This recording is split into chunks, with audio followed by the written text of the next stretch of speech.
Detroit in the world, welcome back to another episode of Authentically Detroit, broadcasting live from various locations here in the city and in the state of Massachusetts, powered by the Eastside Community Network and sponsored by none other than the Ford Foundation. I'm Orlando Bailey. And I'm Donna Givens. Thank you for listening in and supporting our efforts to build a platform for authentic voices for real people on Detroit's East Side. We want you to like, rate, and subscribe to our podcast on whatever platform you listen to us on. We drop a new episode every single week, so turn on your alerts, everybody. Today, we will be having a conversation about white privilege in the age of the COVID-19 pandemic. We're asking our guests the question of, what does it mean to be white from their varied perspectives? How does the abuse of this privilege show up in a city like Detroit? And what do they propose we do about it? Joining us for the conversation today is Chase Cantrell. Chase is a recovering attorney, as he likes to call it, and the executive director of Building Community Value, which is a nonprofit that teaches everyday Detroiters how to be developers in their own neighborhoods. Chase Cantrell, welcome to Authentically Detroit. Great to be back. Yeah, glad to have you back. Also joining us for the conversation is Yusef Shakur. Yusef is a lifelong Detroiter and is the co-director of programs at the Michigan Roundtable for Diversity and Inclusion, and is the author of the Deadline Detroit op-ed, Detroiters Lack Privilege to Distance Socially. Yusef Shakur, my brother, welcome to Authentically Detroit. Yeah. What up, Can though? I just Thanks for having me. He said the what can up, I just though. say that Yeah. that column gave me life. That column was awesome. I was like, yes, it's about time somebody brought this out. So thank you so much for raising the topic. Thank you guys for having me. And lastly, Kenny Andejeski is joining us today. Kenny is the project director of Why Here and the author of the Medium op-ed, White Boys Will Get Away with Being White Boys. Kenny Andejeski, welcome to Authentically Detroit. Thank you for having me. We're happy. Yeah, more like this morning, right? I was reading that column this morning. No, it was great the way you did it. Perfect. I read it and I was like, whoa. So thank you for that. And thank you, Chase, for asking the provocative questions that brought some of this about. Asking that question the way you did really forced people to think differently. And I appreciate that. Yeah. I cannot wait to get into that discussion. But first, we know that we are dealing with a global health crisis, but have any of you managed to find some happiness and laughter this past week or weekend? No. Ooh. Well, two things. Yeah. One is Chase was speaking about it earlier today, and I was thinking about it, that the first social casualty of this lockdown is books. I have not read a single book, cracked open a single book since we have been, locked down. You think I'm going to start reading all of this great stuff, and instead I'm watching Netflix and HBO and all kinds of shows and stations I never thought I'd watch. We had a book club meeting yesterday with no books. They're like, can we just talk about everything but the book? So we just, I guess you just call the club now, right? It's not even a wine club. Because, the purpose of the book club used to be red wine. But now that you can't even do that in, social settings, now we're just getting together and talking. So just finding new ways to communicate with each other and figuring out what's necessary and what's not. And apparently books and toasting with red wine are not on the necessary list. Anybody else have a good time? Now listen, I think you need to get some red wine in your life. Oh, well, I didn't say I had not had red wine. Oh, okay. With red wine. I got it. So I have been reading, but beyond that, I've been watching way more Netflix than I've ever really watched, and I finished all of Black AF, and we watched it from episode 1 all the way through, and I was surprised to learn that there's so many people who don't like the show. I loved it. Yeah. So yes, I've been digging into that. Let's talk about that in a little while, because I think that the emotions run strong on Black AF. I know it does.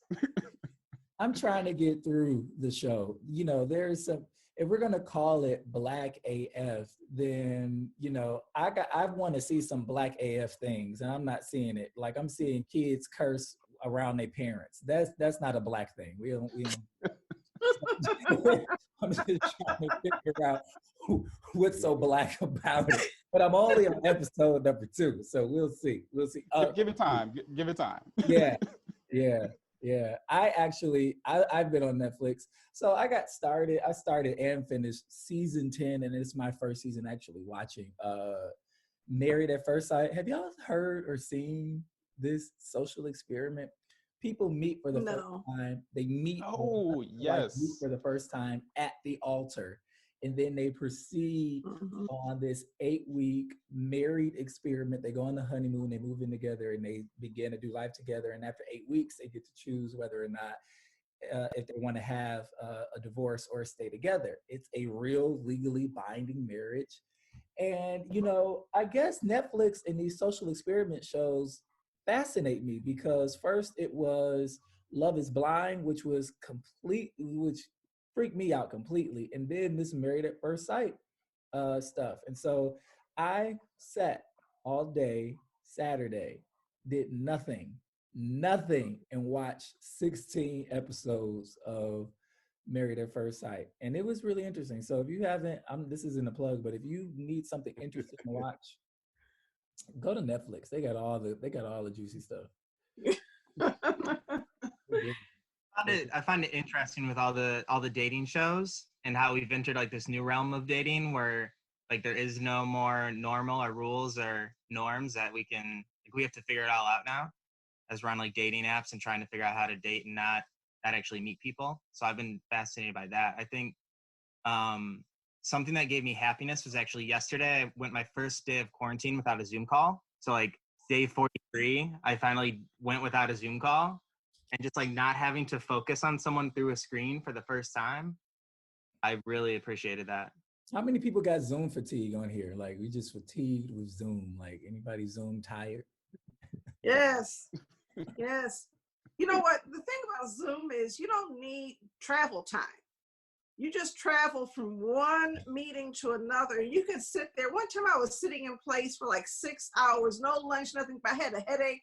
It's like, whose idea is it to do this, So I think that we have to be cognizant of the fact just because I can meet with people back to back does not mean I should be doing this. Donna, I think just say no. What about you? Oh, go ahead. Go ahead, Yusef. I was gonna say, so a friend of mine who works with a nonprofit came. There had like a mutual aid fund. So he reached out to me and they were trying to get rid of the money real quick. So it was good to be able to get some money into some people's hands. So I called one person and we went through the process and they was gonna get up to $500. And at the end, he was like, "This ain't no BS, is it?" I'm like, "Man, whenever I ever called you on some BS?" He's like, "Man, I'm just checking, bro," because they had to put their bank account and stuff. So I mean, that's black as we just we ain't giving out our bank account number, nothing like that. We don't trust. Especially, hey, Yusef, can I ask you how old your friend was? Like, how old was he? Is he like top tier? He's in his early 30s. Oh well, no. We tend to give over our information a little faster than our top tier Gen Xers and Boomers. I wanted to say that Donna cursed our church because we had so many problems with Zoom Sunday. Arguing with baby boomers about technology and trying to tell them how to access it, and you can't see them. It's just not. It doesn't work. Don't have to do it that way. The thing is, Good Friday, my church, they decided they were going to have different people do different readings. So we're on Facebook. One person comes on Facebook Live, they do the reading, that's good. Then you have to wait 3 minutes for the next person's Facebook Live to pop up. And this took like 13 hours. I was like, if everybody was on Zoom, y'all could just take turns. We don't have to do this, okay? So I was like, I texted I texted my pastor, I said, you know what? Let me train you on Zoom. And he was like, okay, but he's been through a lot. He lost his mother, and so we didn't ever connect. But he did say on Sunday that on Wednesday, Bible study is going to be Zoom friendly because you can broadcast onto Facebook Live from Zoom and see it while you are actually having service. Everybody does not have to know how to use Zoom. Just the 13 people who are doing these readings, they should all be in the same place. That's my prayer. I got to make things a little bit more efficient. I have to convince my pastor to show his face. We're not going to put you on Facebook and you won't even turn on. It's been an interesting weekend. So once again, I just want to reiterate our thanks to the three of you for joining us. We really appreciate having you guys on. So now on to our discussion for the day. Well, before we get into that discussion, can we talk about Black AF a little bit? Sure. What about? All right, I don't want to leave this unturned. All right. So you write Blackish, mixedish, grownish, Black AF. And every single woman in every single show is mixed. And you say, well, I just write what I know. And I guess my question to Kenya is can he meet some new people? He needs to get out and know more, because if the only thing you know is your own personal, narrow experience, that becomes a problem. And I know that was a theme of the show, and I know that was part of the humor, but it really felt like Black AF was very exclusive and enjoyable to people who could relate on a very narrow slice. When he was hiding all of his furniture and all of his things when his family came over, I guess that's what people do, and I guess that's respectful, but it felt disrespectful to me. It felt like it was very stereotypical. And so I get it, it's funny, you get the jokes, but you get the perception, at least I have the perception that first of all, Rashida Jones is the Blackest woman I know, and that can be a little bit annoying. Does anybody, okay, I'm gonna give something of myself away. Orlando started watching dating shows. I've started watching reality shows. So if anybody's watched Real Housewives of Potomac, there's two biracial women in there, Karen and, oh my goodness, the one, Jamal Bryant's ex-wife. What's her name? Giselle. And Karen does not look at all Black. And Giselle, if you look hard, you can tell. And they're like the Blackest people on that show. They're more down than anybody else on the show, and it gets to be annoying and kind of embarrassing. And I think that was my issue with it. It's not that it is his show. If you're going to have shows, don't call it Black AF and Blackish and all of these other Black terms. Just say, ignorant guy. That's interesting though, because even on the show, the main character, who's a mixed woman, she actually talked about why she overcompensates to overrepresent her Blackness. Like that was an episode where they explored that concept. So I mean, I made it to that episode. Mm-hmm. I did make it to that episode where she explained it. I think the problem. I guess my issue. Go on. I think the problem with shows like that, they mean well, but unfortunately, Hollywood doesn't do well with Black. And unfortunately, the question is, the writers sometimes are white, or could be Black and white in thinking. And then what we do is we associate a poor version of what Black is with stereotypes, ignorance, and things of that nature. And we're still trying to define what Black is for all of us, and throughout the nuances of the complexities of colorism, gender, and et cetera. Yeah, so I say this as a light-skinned Black woman, that we have to be conscious of the fact that the problems Black women have are not related to feeling Black enough. Black little girls get expelled from school, suspended from school, stopped by law enforcement, and treated differently than lighter-skinned Black girls. So Black AF is going to deal with the experiences of a Black woman who does not have the privilege of duality in her identity. And so if you're going to do it, you've got to somehow highlight that and highlight the reality of how beauty standards are somehow so punishing towards beautiful Black women who are not of a certain ilk. And if you don't do that, then it ends up being very alienating for certain groups of society. And I get it, you're rich and you have so much money that you're worried that rich people are going to not understand, rich white people aren't going to understand your Blackness. But as we talk about this episode today, let's understand also that the problems that we're dealing with in terms of colorism and racism and race privilege have nothing to do with that, and have to do everything about people not having water, housing, basic needs met, mass incarceration, every other kind of thing. And so for me to be watching this during the COVID-19, lockdown, when our people were just every day trying to figure out what's going to happen next to somebody, to watch that show, it just felt like bad timing at the very least. I have to get through it. I think I'm only on episode number 3, and I hear that episode 3 or 4 is like when it gets good for the people who enjoy it. The only thing that I am considerably fatigued about is Hollywood's obsession with racially ambiguous Black women or light-skinned Black women. We are, that segment of our population is overrepresented in mainstream media sources. And I, tip my hat to Black women, not of that part, who are, scratching the surface and breaking down those barriers. Your Viola Davises, your Kerry Washingtons, your Issa Raes, things of that sort. I think what we long for sometimes is a more nuanced storytelling when it comes to the Black experience, because the Black experience is diverse. It's not a monolith. So I'm going to finish it and give you guys, my thoughts on it.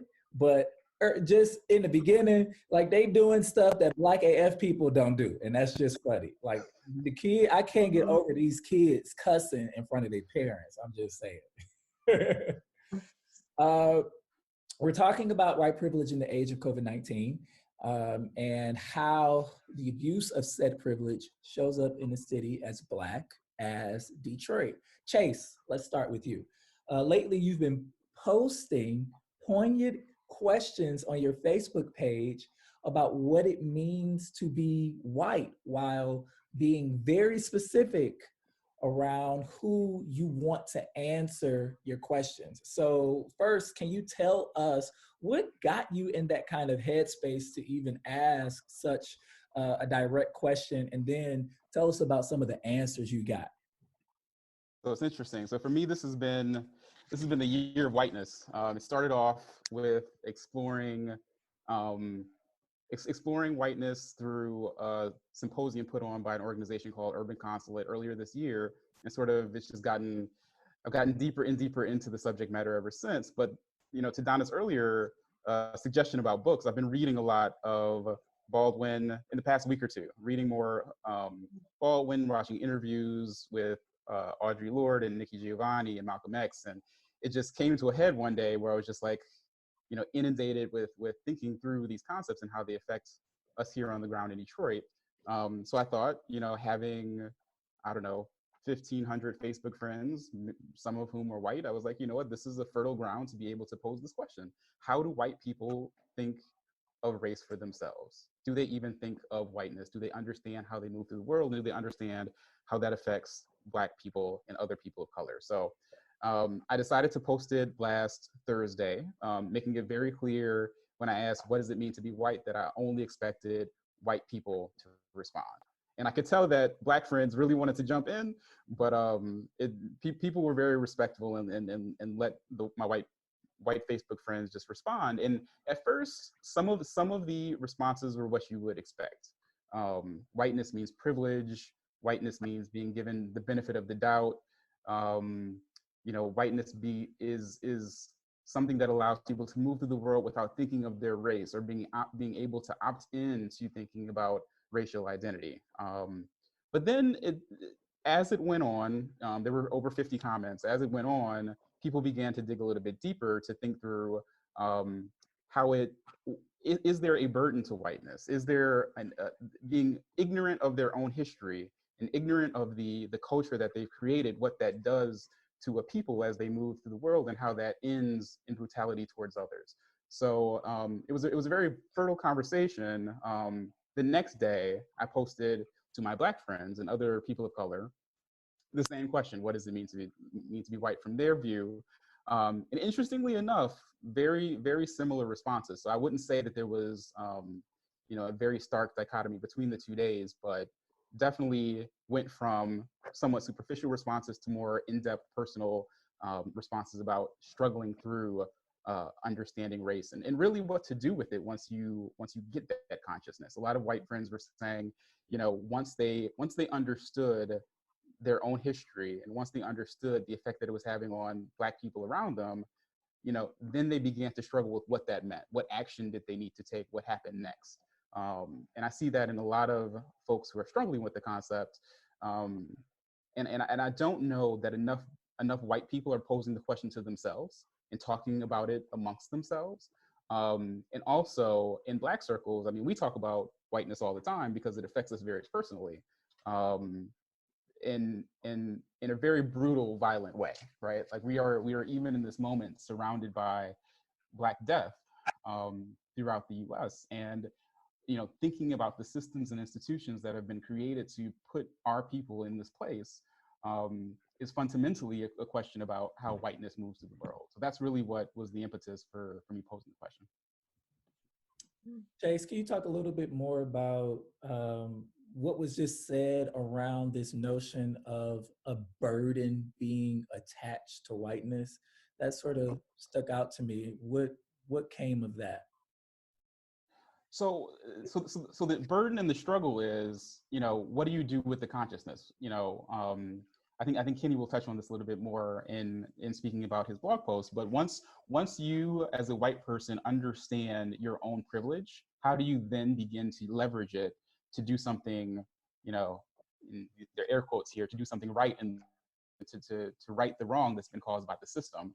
And I think in the same way for an individual Black person who wants to change the world and change the power structure, without a group dynamic, you really can't do it. The same for a single white person. You may want to, consciously change the system, but you need to do something more in collaboration and coalitions to do it. So it's finding out what that next step is. And when you're in families, especially that don't understand the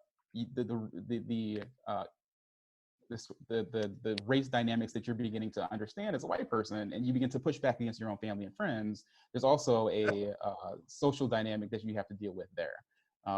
So it was interesting, referencing the conversation at Urban Consulate earlier this year. We had Robin DiAngelo, who wrote a book, White Fragility, come in and speak to a largely white crowd. So it was white people talking to white people. And I just happened to be able to be a fly on the wall. And you could tell the struggle that a lot of people had with accepting even the idea that there truly is, that there truly are racial disparities, and just struggling through understanding what racial power is, especially when we've defined racism as, the white supremacist,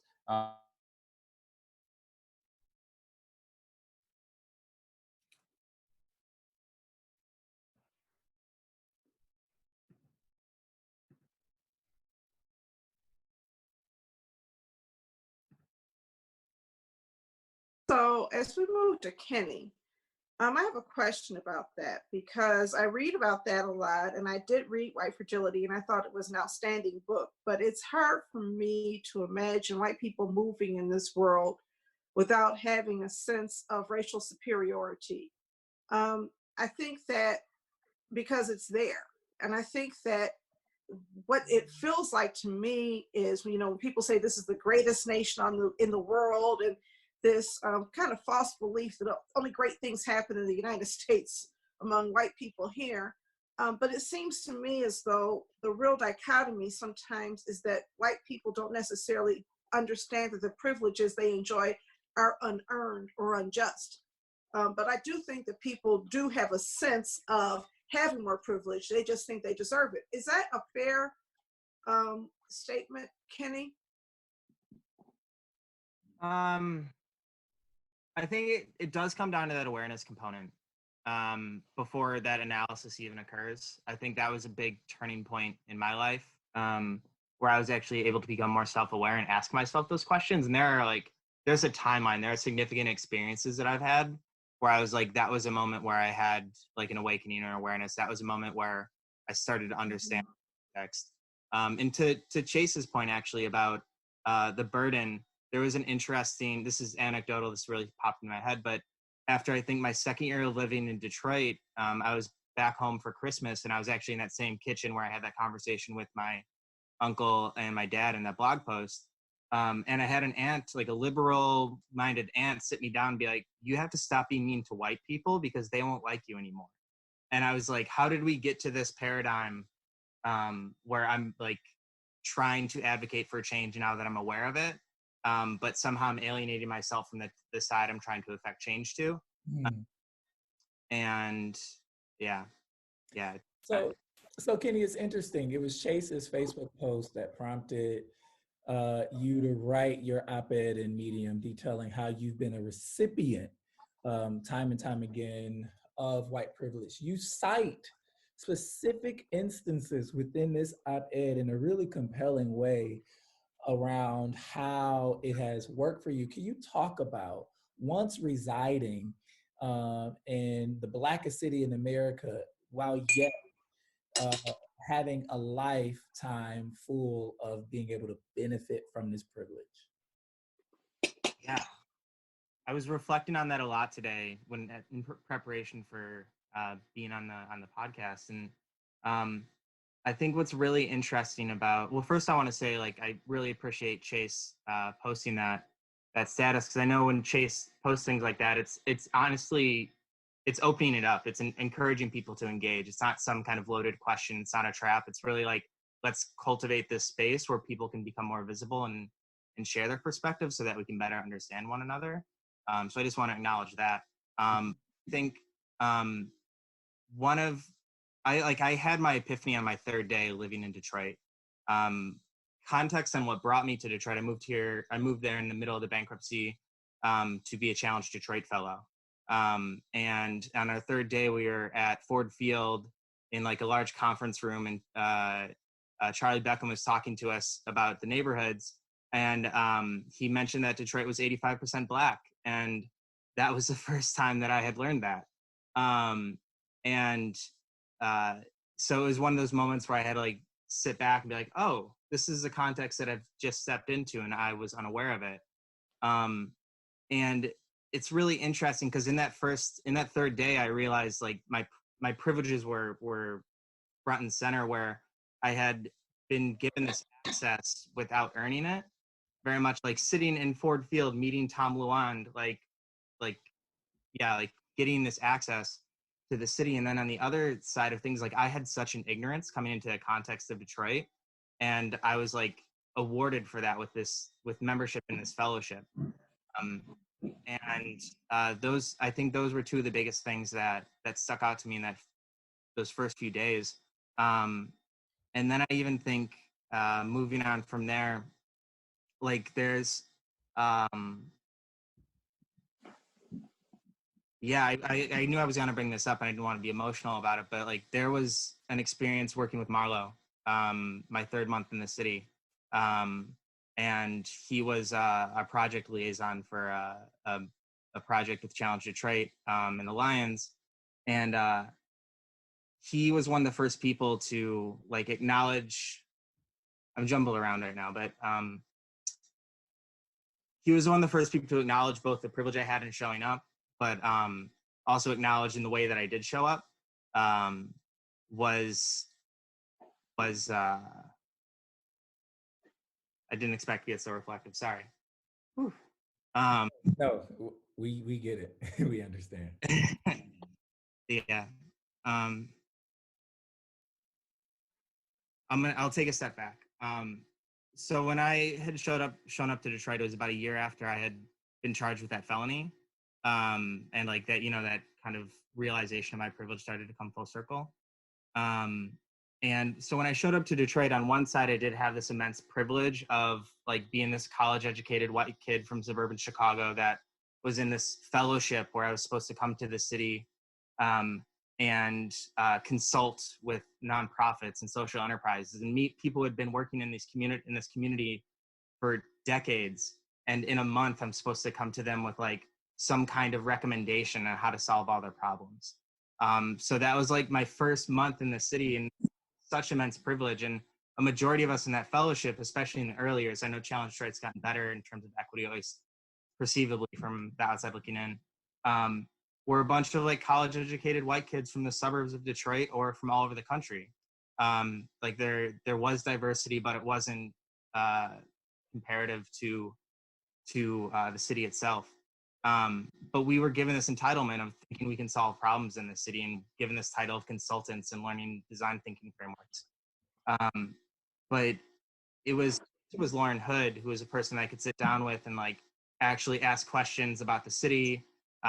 She's like, both her and Marla are tremendous ambassadors, like, but both of them gave me that space to like be wrong, but also acknowledge my privilege and also like learn from it. But I had a certain, I guess, humility in coming from that experience of like my life falling apart after going through the criminal justice system a little bit. To meet Lauren and then to meet Marlo, who was like, you want to help out here, let me acknowledge ways in which you can help and let me try to get you plugged in. And so to get back to your original question, I had the privilege coming here and that brought me here. And it took so much intention to work against that privilege and to make sure that I contribute. Like that, the most I could hope to do in this city was contribute. And there's other reflections I have, but I don't want to just hold the mic for too long. But. Okay. All right. Well, Yusef, you have certainly come at this from a completely different perspective. You and I spoke at a conference in December where you sort of laid bare the realities of what it's like to be a Black person. Sorry. I mean, sort of. You want to talk about Black as, you know, whatever. He brought it, okay? That speech was Black AF, and I loved it. Now, some people were like, oh my goodness, I can't believe the F-bombs. Listen, sometimes you just need them to make a point. So coming at it from your perspective, where you just brought it raw and real, what is going on in our city right now, and what does it feel like to be a Black person without privilege? I mean, it's like, you know, going outside and the air is being sucked out to you. You know, you're gasping for it, you're trying to find it, and you're running for it, and it's when you think you found it, it's gone. And this reality is a reality that we know exists. As we're learning now, the new terminology, pre-existing conditions, and other things that folks are using, these interesting academic words to basically to acknowledging the lack of equity, the lack of opportunities, tied into the generation of oppression, particularly of a city that's 85% Black, and exploring the social, political, economic infrastructure that is not tied to the Blackness of the city, in particular when we go deeper into the neighborhoods, you know, learning something fundamentally, the privilege of having a mask. Everybody doesn't have that privilege. Everybody doesn't have access to that. You know, I remember about a week ago, I was going to the grocery store and they said, if you don't have a mask, you can't come in. But the same token, some grocery stores was selling them. So it's like, you know, where's the leadership at in terms of being able to get these fundamental things, but also even you know, shows as we talked about Black as AFF. I mean, to be Black as AFF is really to just hang out on corners, to keep doing what you do, right? Because of that's the things that we do was the things that we was not allowed to do. Those things was outlawed. But also think about, you know, we have been conditioned to not to be social distance, like to go to the north was in Detroit was not accepted. To go to the east, cross 8 Mile, we know it's not accepted, or go towards Grosse Pointe. You know, you mess around, get arrested, or get killed. I mean, we was trapped within the city, and then on the layers of that, as you alluded to earlier, Nana, you know, the pre-existing conditions of issues, mass incarceration, water shutoffs, schools being closed. I mean, these are viruses. These are social viruses that's on top of the existing virus that's coming in and is impacting us, and no one's talking about those viruses, as if, you know, my mother, your mother, you know, your brother, that's, you know, may be appeared to be ignorant, as if he doesn't care, but it's only because of an association of your privilege, association of your humanity, that you want me to knowledge of my humanity, but your humanity wasn't tied into my humanity when I face death every day. And, you know, being able to expose that in the very raw, real way, and just, you know, fundamentally tying this into like the conversation you guys have earlier. I think about SDS, Students for a Democratic Society, which was started here, I think on the campus of the University of Michigan or Michigan State. I think it was a multiracial group, but the leadership was predominantly white. And ultimately, many of them broke, and they started the Weather Underground. And anybody unfamiliar with the Weather Underground, it was a very radical white group. And again, we talk about privilege. They was fighting within themselves to continue to deconstruct themselves. And the more radical they got in their thought process, the more radical they began to understand how to deconstruct their whiteness in service of not only Black people but other people of color in their own selves. They saw their they saw the liberation of others tied into their own liberation. No, they just didn't step up and say what we hear nowadays. We come in the room and say I got privilege. No, they was doing something about trying to deconstruct their privilege. I mean, that's the worst thing that you can say to a Black person. I got privilege. It's like I said, I got milk. Like, and what that mean? You know, we know you got privilege, but as if that's associated from a system. You know, again, those of us who understand, you know, whiteness is tied to a social landscape where it has been socially constructed. You know, privilege was born out of that situation. White individual and the white system are all tied together in conjunction of Black inferiority. And that's the danger, certainly, when we go back to Black as AFS, making sure that they're not upholding, you know, Black inferiority principles. And that's what is being exposed in today in COVID-19 of the reality as the Black inferiority is the form of resistance. It's a narrow form, but it's tied to survival of just trying to live. But the living is, hey, I'm just trying to breathe again. So I loved your article because you talked about social distancing, you challenged it. And I remember when I was younger, we used to describe people who were social distancing themselves as people who forgot where they came from, right? So if you grew up in the hood and you went to college and you started looking down on your own people, you were socially distancing yourself. Right. Social distancing was socially violent. Right. Social distancing was oppressive. And so to hear the term social distancing recommended as a public health measure helped to, you know, and it seems like an unfortunate, you know, turn of phrase, like how could you use this same term that is used to describe oppression and racism to describe a public health process that is being recommended for other people? And so I think it's ironic, or maybe it is connected. The social distancing is something that our society has talked about to keep ourselves safe. Andre Perry wrote about this in the Brookings Institute. He wrote about the fact that social distancing, I'm not gonna read the whole thing, but there was so much of it that was good. I think you guys probably saw this, that Black people and Native Americans have been subject to a different kind of social distancing in America: segregation, discrimination, and devaluation. And so, you know, when I look at all of the Facebook posts that show Black people hanging out on corners and young Black people congregating at ballparks, and look, they aren't being responsible, they are not inside with their families, I think of how life is organized in some communities and how social distancing doesn't match that. So when you have people whose lives are interdependent, you have a young person who couch surfs because they don't have a place to lay their head every night. When you have families that are doubled up and sometimes tripled up because they cannot afford rent, you're not necessarily talking about one household inside of that one small inadequate space, but in a lot of instances, you're talking about people really surviving where they are socially interdependent, and distancing is death. You know, it's a different kind of form of death. Distancing is homelessness. And so even though we're trying to push food into homes and we're trying to push a lot of services into homes, I don't know if we're really able to grasp what the social condition is like inside of some of the neighborhoods where people are most at risk. What are your thoughts on that, Yusef? You really get to the point. We have a failed leadership, I think, on a local level and on the government level. What I mean by that, they don't have people within their framework to understand these complexities that don't take history into account, and to be able to see how history is continuing to repeat itself by using values. You know, as we acknowledge, America is tied to whiteness. Whiteness is tied to a value system, and that value system is a measuring stick for how everybody else should operate.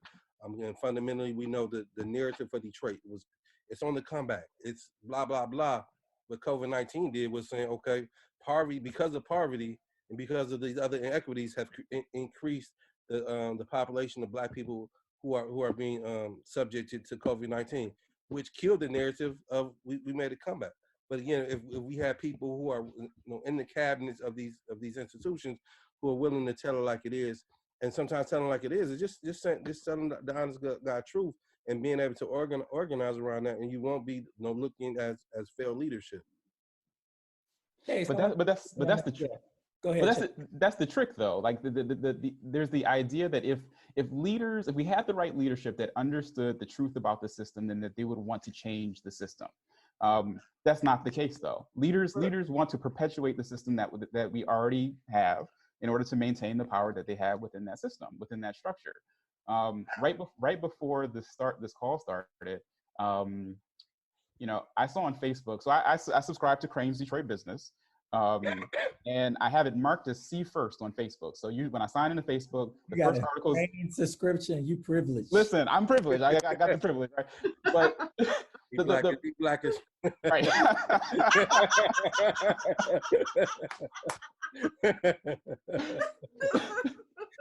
and as I was scrolling through, the first article said 20% of Detroiters will run out of money in 3 months, and 35% of Detroiters have lost their jobs.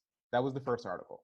The second article said Mary Barra, the CEO of General Motors, lost 1% of her income last year, and she's down to $21.6 million. Down. Yeah. Right. Down. Yeah. So reading those two articles together, I'm like, this is the state of Detroit, right? Like this is the kind of power structure that we're dealing with, that, without real demands to that system, we're not going to see change. And it's a question that I posed, I think over the weekend, as it relates to Kanye West making billionaire status, talking about capitalism and how my insertion is that capitalism doesn't care about Black folks. So when Black people succeed in capitalism, my inclination is to, one, celebrate them, but then interrogate how they can take that agency and that power to disrupt the system that they figured out, right? And so when instead what we see, to Chase's point, and I'm agreeing with Chase, is that when we see Black folks or folks of color and white folks come up through the ranks of power, because the system is so powerful, we perpetuate elements of the system without even knowing it. I'm not even sure if it's conscious, right? In some instances it's conscious, right? But in other instances, it is also self-preservation. I need to preserve my spot. So we forget sometimes about the whole, and it's about preserving the little agency and the power that I have, and I'm going to hoard that. You know what I mean? Yeah, and I think that we have to also kind of rid ourselves of the myth of essential Black goodness, right? Black people are good and bad and everything in between. All people are, right? And so we live in a capitalist society where the winner takes all and people want to be king of the hill. And you have Black people who want to be king of the hill as much as you have white people who want to be king of the hill. Some Black people can't get as far to the top of the hill as white people. And then they have shows like Black as Fuck to complain about it. But that slipped out. I'm sorry. I mean, it's the podcast. We can say what we want. Okay, yes, that's true. But we have those shows to complain about it. But the reality is there is something to me that is really wrong about the level of materialism that allows somebody to be a billionaire and allows us to worship and celebrate billionaire status. I think we need different metrics of value. I think that if we use this value system and we say the more education you have, the more money you have, this means that you have achieved more and you're a better person. What are we saying about our ancestors who were enslaved? Are we saying that we have more worth than they do? Many of them worked harder than we were smarter, more ingenious, had much more strength and wisdom than we did, with not even half as much as what we had, a fraction of the resource that we have, because most of us are privileged compared to that. And so I think that we either have to adopt the knowledge that money does not define value, education does not define value, and where you live does not define value, or we have to buy into the fact that the people we came from had almost no value. And since I'm not willing to do the latter, since I value the people who came here and settled everything, I've got to embrace the fact that everybody who is made in God's image, everybody who walks this earth has value and equal value according to God. And if that's the case, what does God really think about a billionaire? It makes no sense that one person would have so many resources and another person would have so much less. One of the privileges that just springs to mind is that when you're white, and when you're white and wealthy, you know that when you have a problem, our government thinks they have to do something about it. When you are poor and when you are Black, your problems are immaterial. We had mayoral leadership say that the role of government is not to address housing needs inside of low-income communities. That's not the role of government. So I'm gonna say real quick, in terms of the conversation around capitalism in this period of COVID-19, it is exposing the failure of capitalism. I mean, the inability to provide the services. I mean, the basic needs of its citizens, right? All of us who are tax-paying individuals. Who again, we live in the greatest country in the world, the richest country, but we can't even meet the demand. I mean, we look at cross compared to China. When they had them, I mean, they built a damn hospital in 2 fucking days.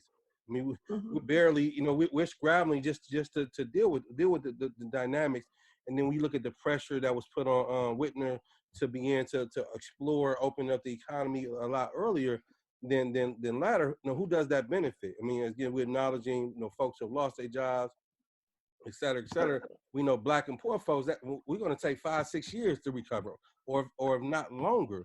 And that's tied to capitalism. And capitalism, more importantly, it is a value system. And not only is a value system, it is a thought process. So like even myself, I try to be mindful of, like, people are like, why you want to start this, or why you want to acknowledge yourself as executive director or create things, or why you don't want to say you're the founder. I mean, because when you do those things, and not saying like you shouldn't do it, but it has to be mindful of why are you doing those? Where you're trying to make yourself better than everybody else. That's what capitalism is. That's what breeds you to the point where you can't engage nobody else. I mean, when you look at like in the hood, people are going to fucking dollar stores and Dollar Generals to shop. We already know that the quality of services or the items they're getting is nothing compared to going to Costco. And there's nothing in these stores for people in our community to get. But everybody else on the outside are personal. We know folks don't have proper transportation. So this is part of the trickle down effect. So those of us in this area who understand the devil of capitalism, it gives us a greater argument to educate people who don't even realize that we live in a capitalist society and how it creates us all to be predators. Yeah, I like what you said about it being a value system in addition to an economic and a political system as well. Kenny, I really want to bring you in to talk about one of the things that you did was, as a writer, is really brave. You exposed some of the perpetuations of systemic racism that exists within your family. I want to read a piece of what you said and ask you to respond to it.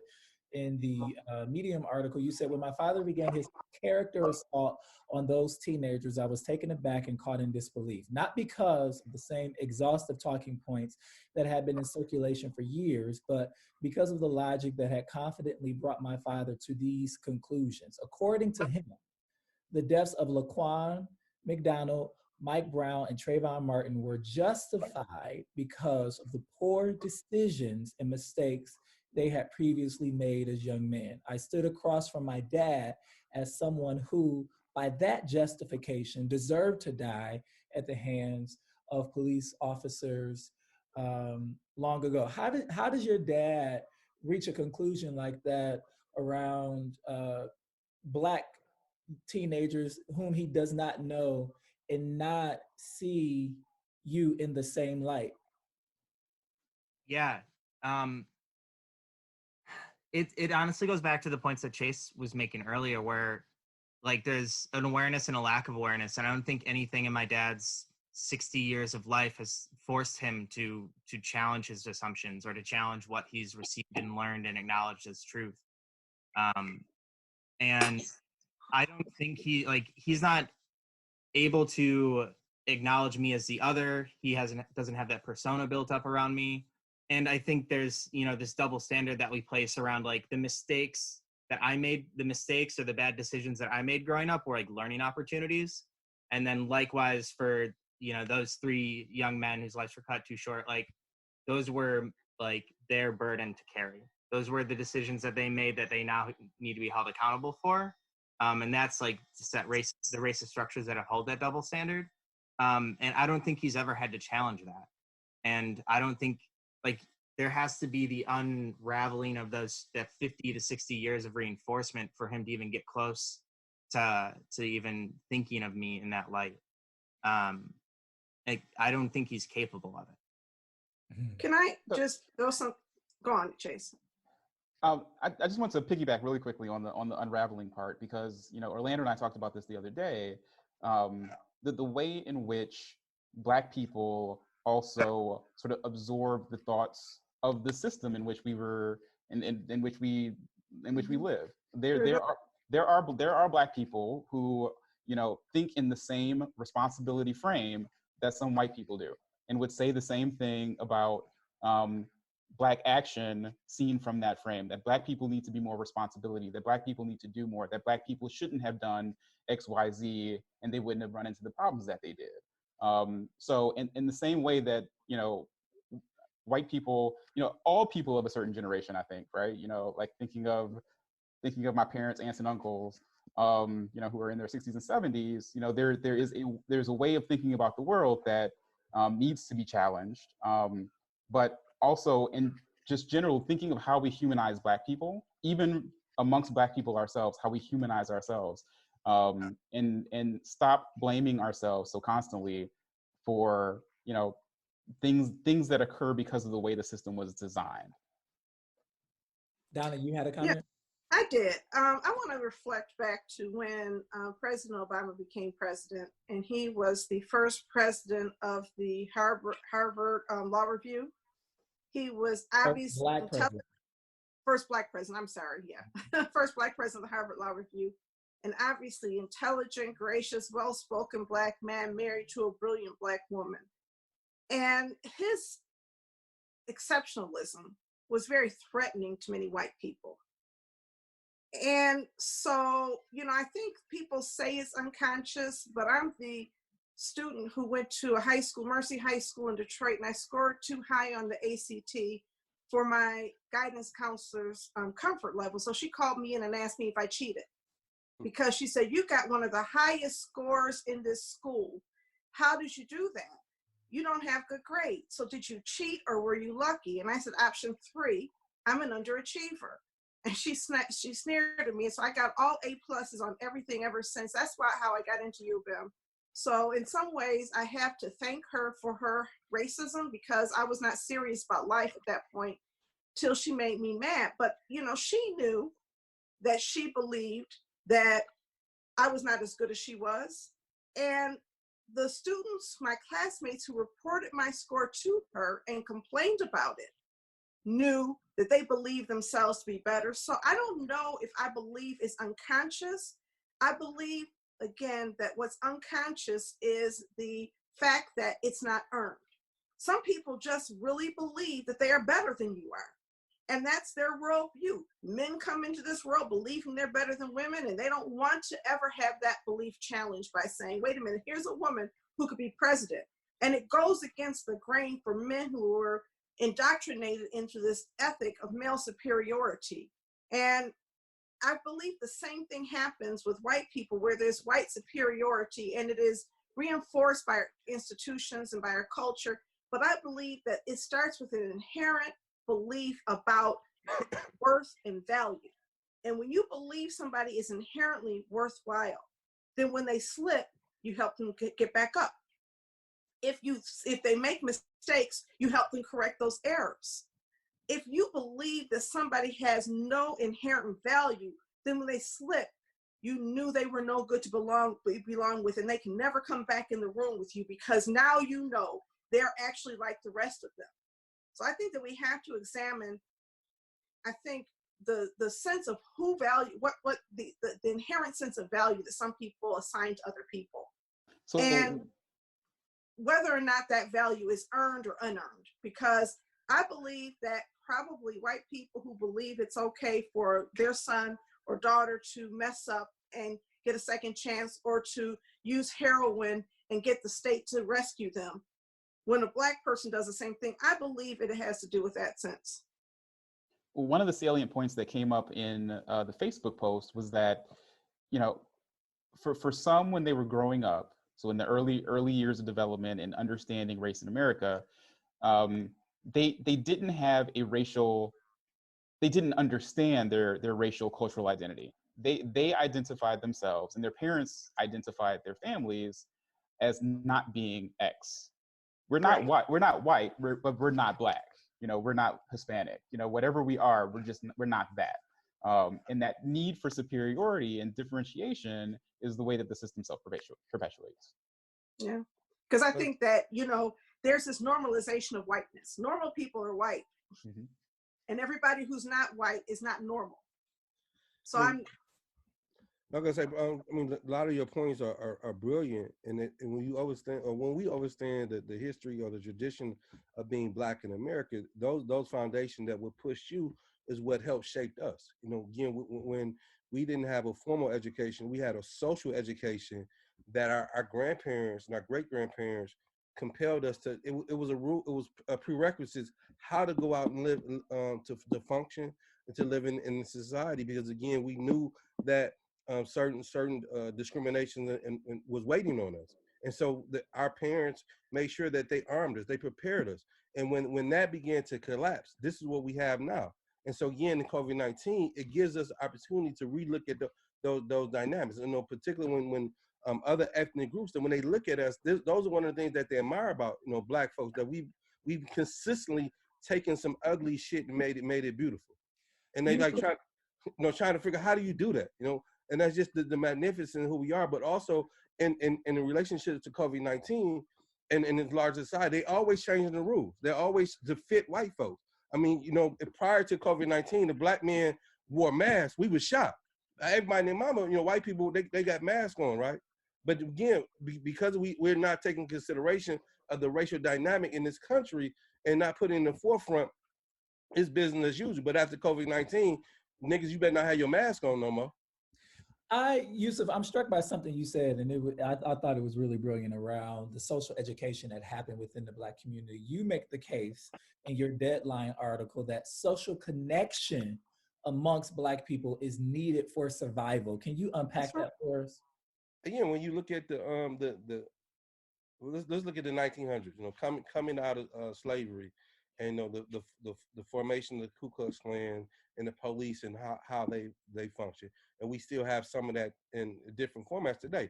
Where so again, when you walk down the street, we looked at our windows. You know, again, clearly when the Montgomery bus boycott, it epitomized that social connection. It epitomized that ability of Black people loving each other, working together.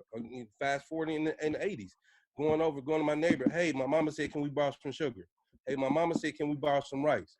You know, or we cooking. Hey, come on out and cook with us. You know, kids fighting, but we're playing. Again, that was part of our methodology of creating a life within the structure of our oppression, but creating some forms of ability to function. Because again, remembering these, if it was more than two or three Black people together, that was outlawed. Police came and harassed us and things of that nature. So we figured out how to coexist within our oppression. But I mean, you know, like when we're in community, instead of saying "What's up, man," we say "brother," and they be like, "Is that your brother for real?" Like, no, that's just it comes off different. Like when white people try to, you know, emulate it, right? What's up, brother? It just don't sound right? But the way it just it's just instinctively part of our struggle, part of who we are, what we created. Oh man, you know what, I really appreciate I appreciate that point. You make a point about folks gathering and that being seen as a threat. And Donna, I know you wanted to kind of project that on to what took place in Lansing just a couple of weeks ago. Yeah. Well, I mean, just imagine that photo of white men standing on the Capitol lawn and with shotguns or AKs or whatever they were carrying. Just imagine those are Black men. And the response was not to arrest any of them, not ticket any of them, and to walk away. They were, it was a violent photo. And, we're not nearly as concerned about the breaking of the law. Instead, people are, debating the political value of their being there without really looking at the unique privilege that white people have to actually do things like that. If Black kids to do it and live, okay? To do it and live. I mean, when what's the guy's name in Minneapolis, in Minnesota? When he said gun, he was shot and killed, and people believed it was just because the police officer was afraid. But what you often hear the police forces say is, well, some of these people are better armed than we are, therefore it's threatening for us to go after them, because that's what they said in Virginia when they allowed the people to march, and they said, Jews will not replace us. That was in Virginia, right? Or was it in North Carolina? I think it was North Carolina. It was North Carolina. But the police captain said, or the chief of police said, the reason they did not crack down on them was because they were so well armed. And the privilege to acquire that many armaments, it's just really crazy. Are we assuming there were no ex-cons in the room? It's a reinforcement of white power. And then, last week we saw that a Michigan state senator decided to wear a mask that had a Confederate flag on it. Again, reminding us of where the power in our institutions lie. So, I mean, none of this is by accident, right? And it goes to remind us again and again of the inequities in the system. Yeah. So I think this is a good conversation, and I want to get to the question around propositions about and ideas around what we can do. What can Detroit do to disrupt the system? And I know that's a big question, and I know that the problems seem insurmountable, but I want to get you all thinking about that. But I want to go back to Yusef. One of the things that Donna and I have been ringing since the first case of COVID hit Michigan is safety in our prisons, right? Yusef, you are a prison reform advocate. You are a returned citizen, if you will. And I want to ask you to just sort of give us a little bit of fact around what you've been hearing as it relates to what's happening in the prisons in the wake of COVID-19. We know that Black men are disproportionately imprisoned in the United States, so that we know that there's more Black men in these prisons than there is any other race. What are you hearing, and what does the advocacy look like? I mean, what I'm hearing, I'm in particular talking to my father, who's unfortunately going on his 36 or 37 year in prison, and which the prison yet is a little set up different than others in terms of the population, where they're trying to do some form of social distancing. But in reality, I mean, most prisons, unless you're at a level 5, there's no social distancing. You have a bunkie, things of that nature. So, I mean, so you're talking about a real controlled environment, and that actually where a virus such as this magnitude could really do some serious damage. I mean, what I will speak on from my experience in prison, everything that we just talked about, just imagine that on steroids in terms of in prison. I mean, you have guards, white guards on top of white guards, a white system on top of white system that goes unchecked, that can do whatever. And then in particular, we live in a society of you're Black and you're a prisoner, you're double doomed. You lie and you lie. You're not going to bleed them. So I think from the advocacy standpoint, it's hard to I mean, even though, we see people get murdered in broad light, but it's still hard to murder somebody when you have people looking, when you have eyes on the situation. And so in terms of prison and prisoners, as long as there's no eyes on the situation, they're able to continue to treat the folks and do the folks the way where they are. So again, so just imagine if we're not getting the actual treatment that we deserve out here, can just imagine how their lives are being valued, which is not being valued. So you're not going to get the best treatment. You're not going to get, I mean, even though that's what they're saying. I mean, even if we have a governor who's refusing to even explore the possibility of letting guys out. I mean, it would just make sense. Why would you keep that type of containment of individuals? I mean, in this stage where we're saying the normal will never be the new normal. So we need leadership to be able to rethink this process of how to engage a very vulnerable population of individuals.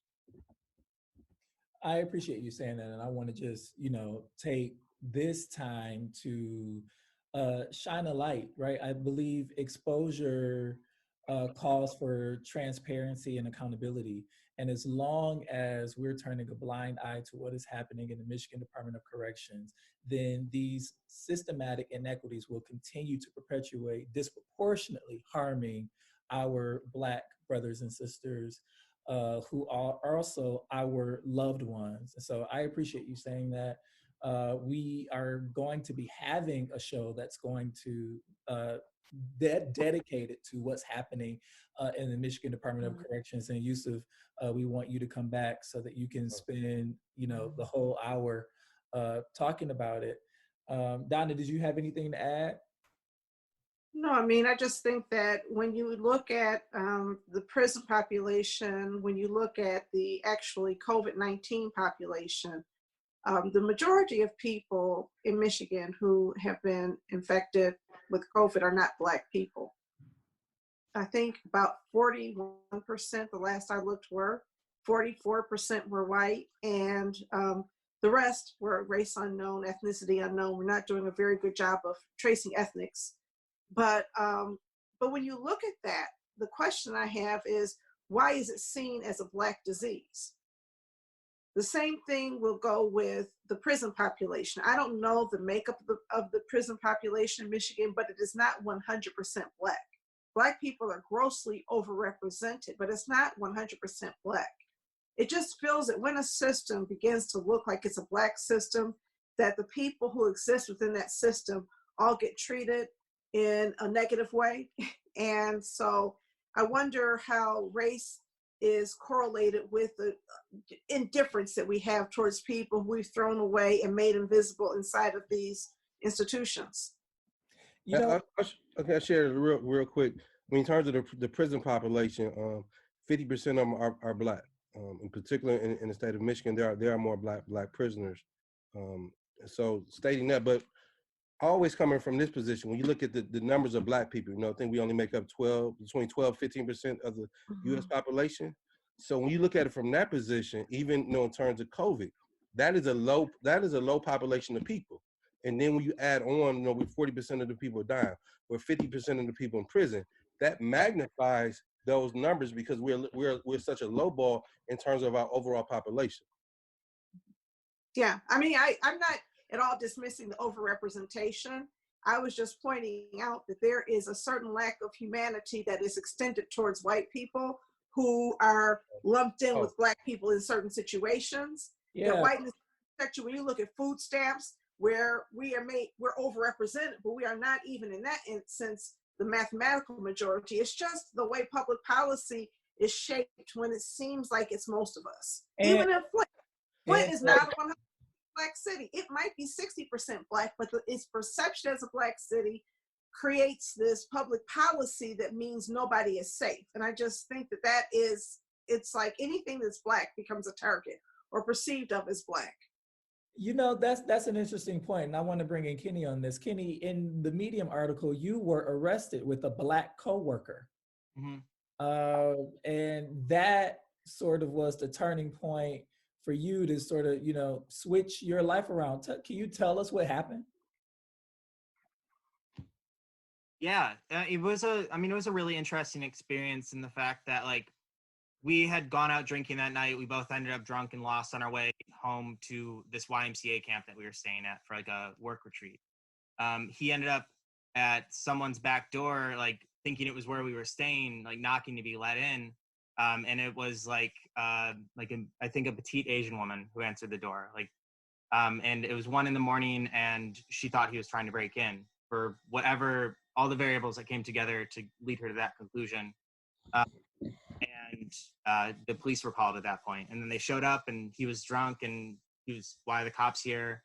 So he got confrontational. And at that point, they arrested him. And later on, they knew that we were in the same place together earlier, so they just assumed that I was also an accomplice in this attempted breaking and entering. But what was really interesting in going through like the whole process together is like I wasn't protected through that process at all. Whereas growing up, there'd been a lot of situations where like handcuffs might be on me, or I was like, they're like, these are the charges that could be leveled against you. We're going to let you go though. Like, hopefully you learned your lesson.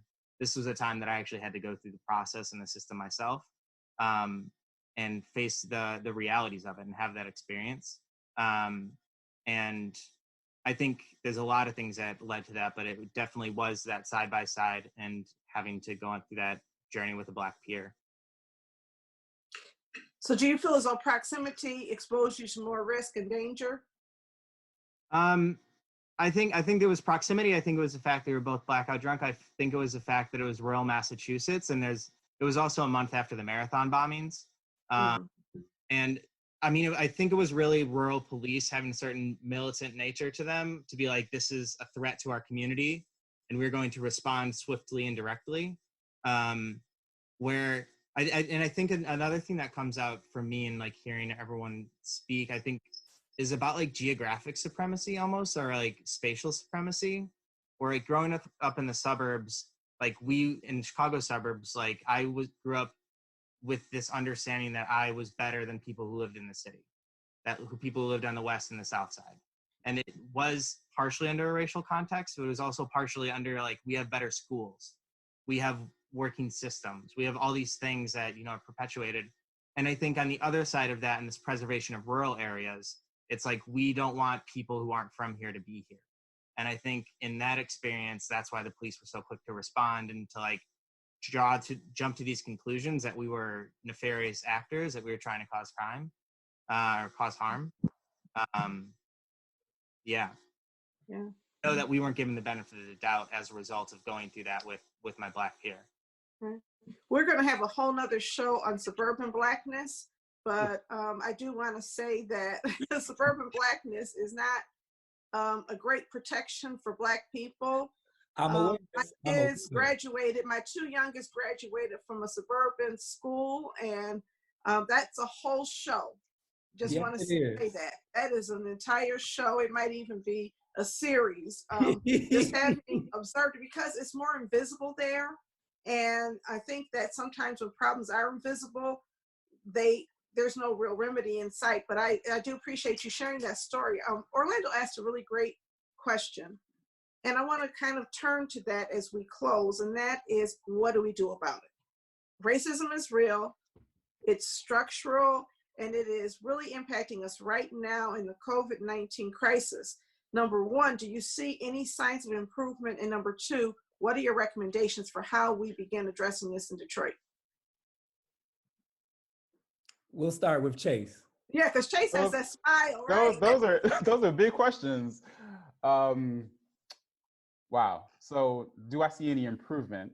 You know, Detroit has always been a city, and I have to say that I didn't really understand this growing up. I didn't really understand this until I was probably into my late 20s, into my 30s, just how just the history of pushing back against systems and authority, how that's not only just part of Detroit's history, but how we exported that, like how it's so ingrained in us, and how so many of our movements, our Black movements in the US, moved through Detroit or moved from Detroit out to other places. So I don't know that there's recent improvement, but I know that there is hope, given that, you know, Detroiters have always been dedicated to fighting systems and improving systems and humanizing other Black people. So starting there. But thinking about going forward. So Orlando knows this. I've been struggling with the idea of how do you center hope in this time of COVID-19. And I know Authentically Detroit did a podcast on that last week. And I think the trick of white supremacy is to make us think that the system is unchangeable, that this is what we've been given and this is what will exist in perpetuity. But I think on, what's been revealed through Black literature, through the 1619 Project from the New York Times, just through all of this uncovering that we continue to do about the greatness of Black resistance, is that we have forced change. We continue to force change in the U.S. Towards a more equitable nation. The structure is so brutal and so violent that the struggle is very hard, and at times I wonder if the only way to meet it is not through political means, but through more violent means ourselves. But that's a whole nother conversation for another different day. They said it.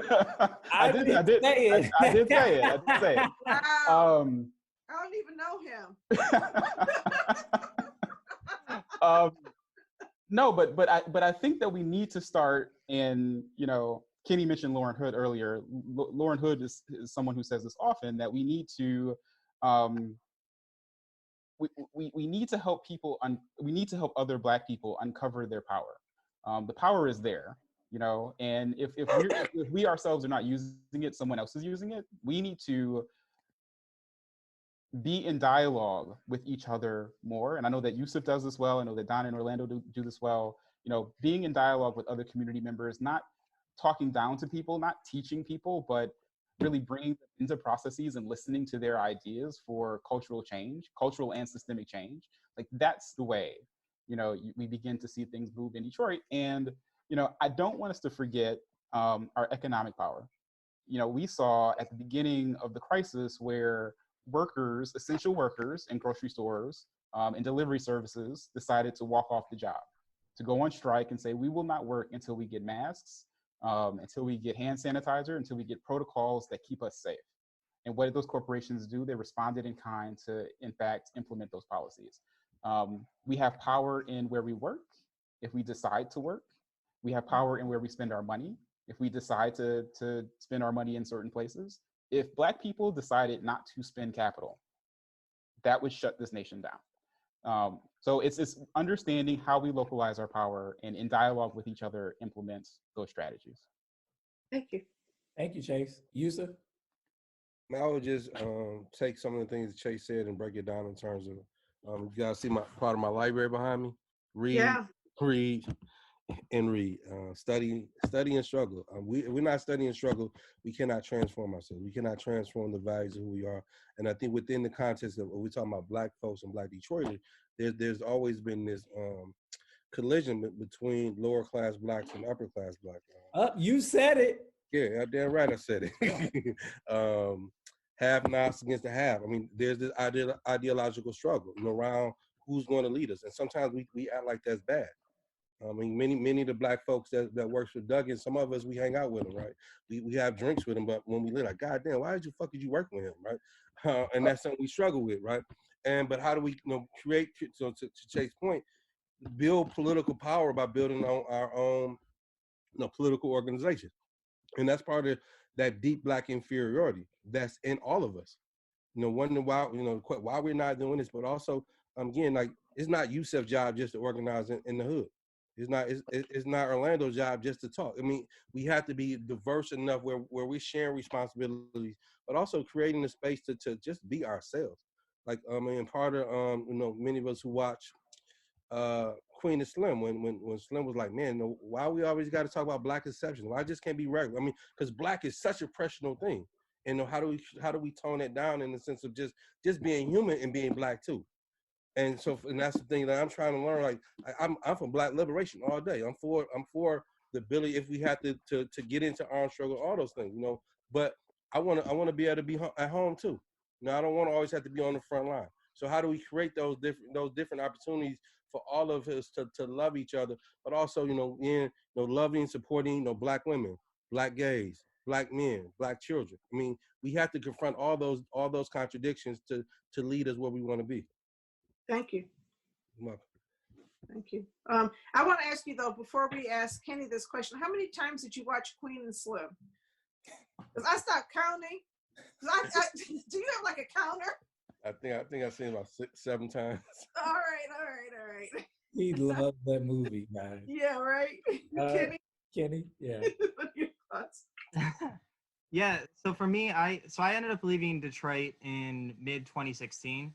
At that point, I was liaising between like a lot of large organizations in the cities and communities throughout Detroit, doing like a lot of those like playground and blank canvas style projects.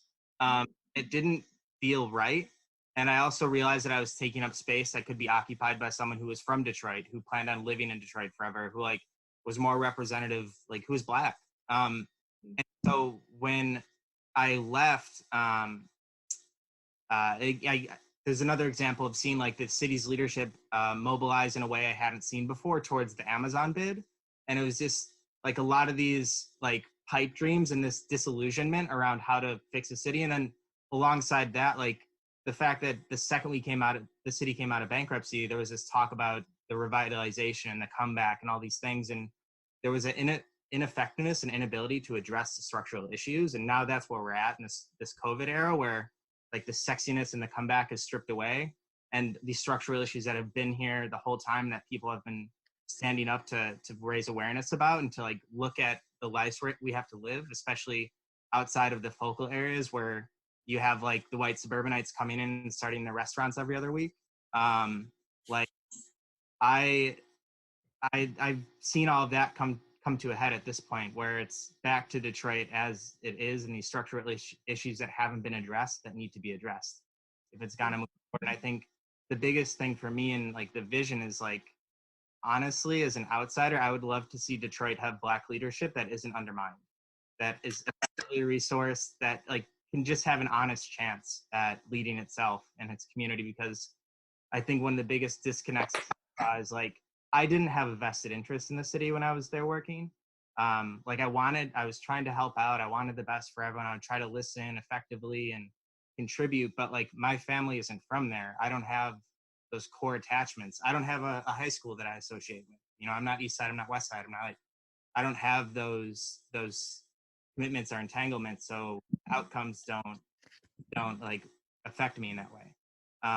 So I think that's a big vision. If like there is hope or a silver lining coming out of this, maybe people will like give Detroit a chance to like run itself now. But that was deep, and I appreciate. I think we can all agree, at least I think everybody on this Zoom conference call can agree that we need Black leadership to be stronger and more present in Detroit and have more influence over everything that's happening. It has been, the sidelining of Black leadership has been really problematic. However, I think that there are signs of hope. I read in the paper today that Punch Bowl Social is closing for good. And because it is symbolic of everything that was wrong about the city. I need my bell. Where's my bell? I don't know, but then look, I found out that Cracker Barrel owned Punch Bowl Social and everything was clear. Everything made sense. Right. Punch Bowl Social is like Cracker Barrel without biscuits and greens. How do you stay alive in the city of Detroit when you don't have anything that you're bringing to the table? But I think that we are seeing the emergence of structures and alliances that are not going to go away when this is over. I don't think that Detroit is going to go back to the old Detroit. It cannot. I think that the myth, and I think that Kenny, you spoke to this, the myth of this resurgence and the fact that we have made it and we've turned it around has been exposed. And we understand that either we rise together or we're always going to be a broken city. I think that, I think Chase, you mentioned some of the inherent history of Black power.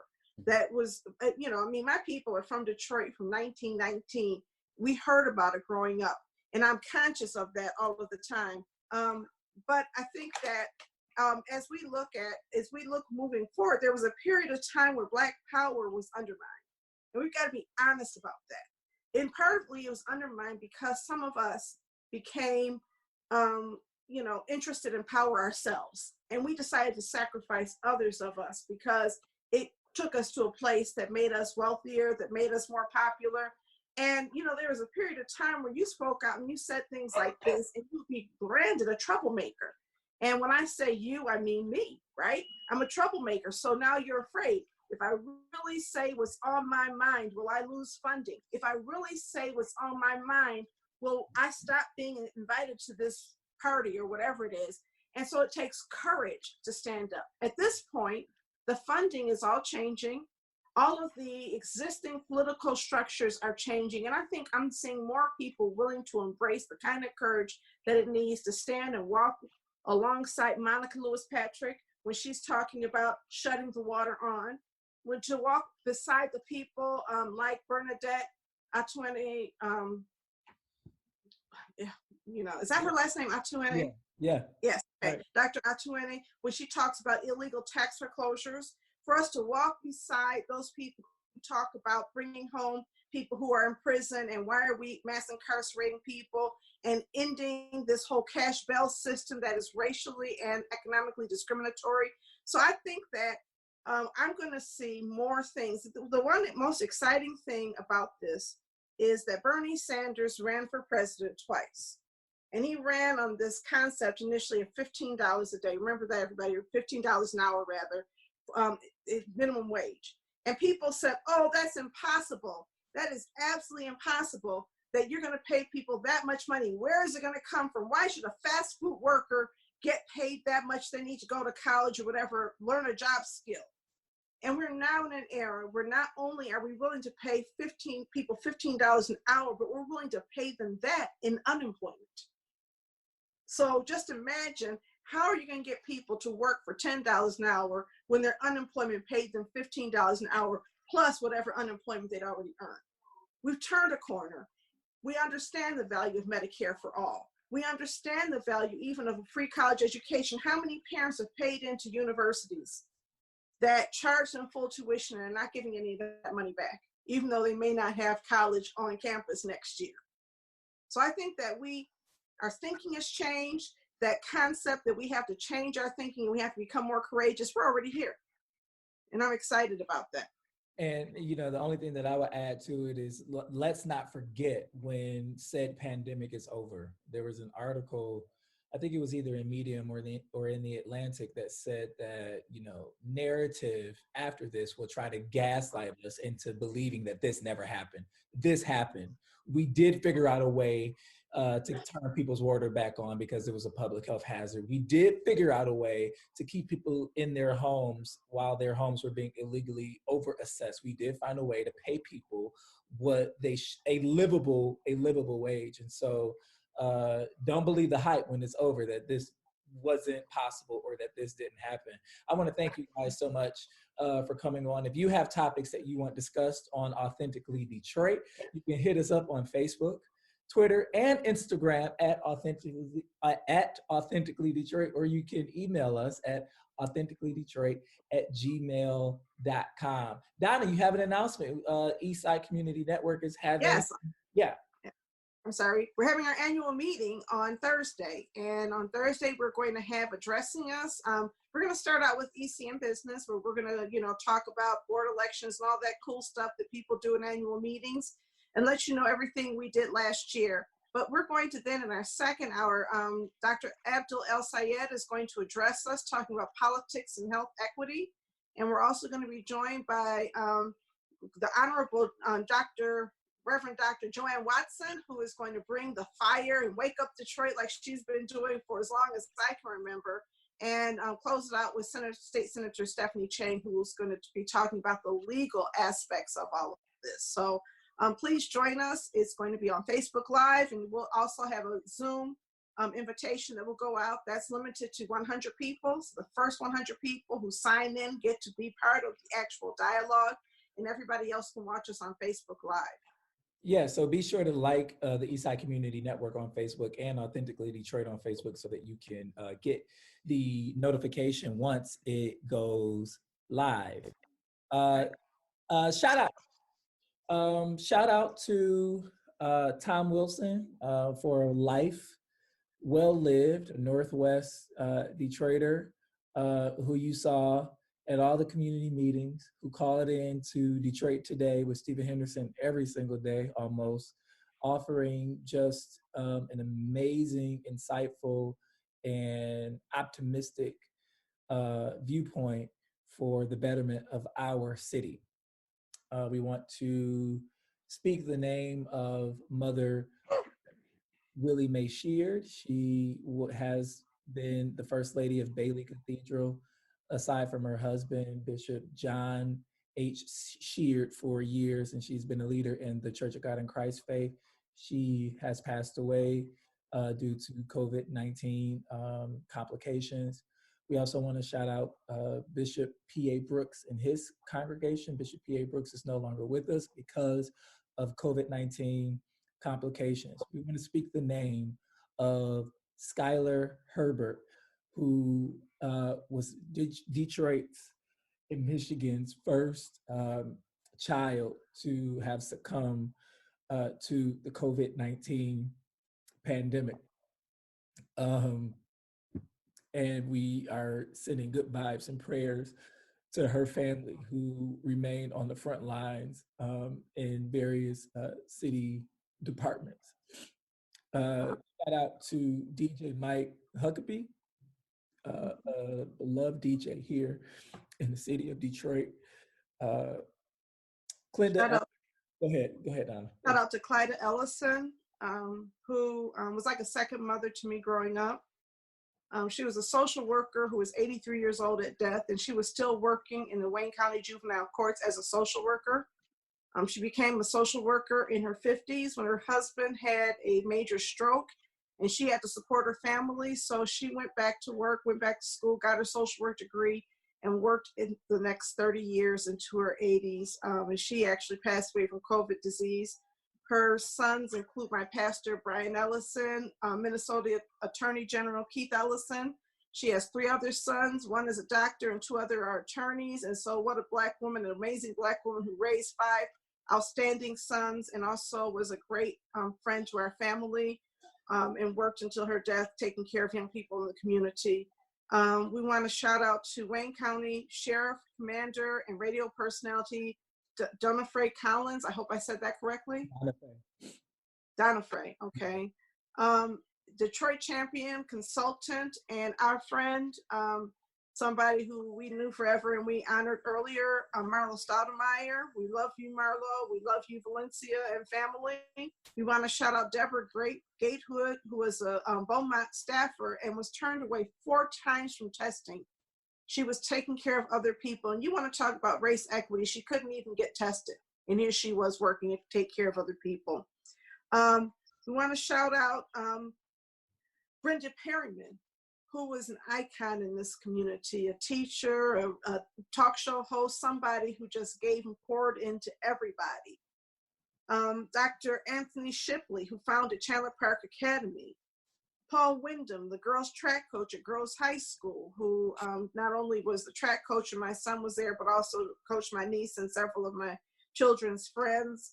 We want to shout out Sherry Gay Daniego's sister. I don't have her name down here, and I apologize for not having that. I meant to look it up, but she was obviously a real strength and supporter of her sister and took good care of her all during her life. So in memoriam, we want to shout out those people who made a difference, and we apologize for any names that we forgot to mention.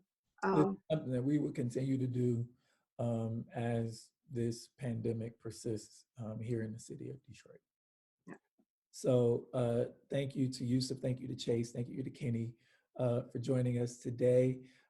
We hope you got something meaningful from the conversation. We appreciate you listening and watching. We will see you next time. Catch the wave.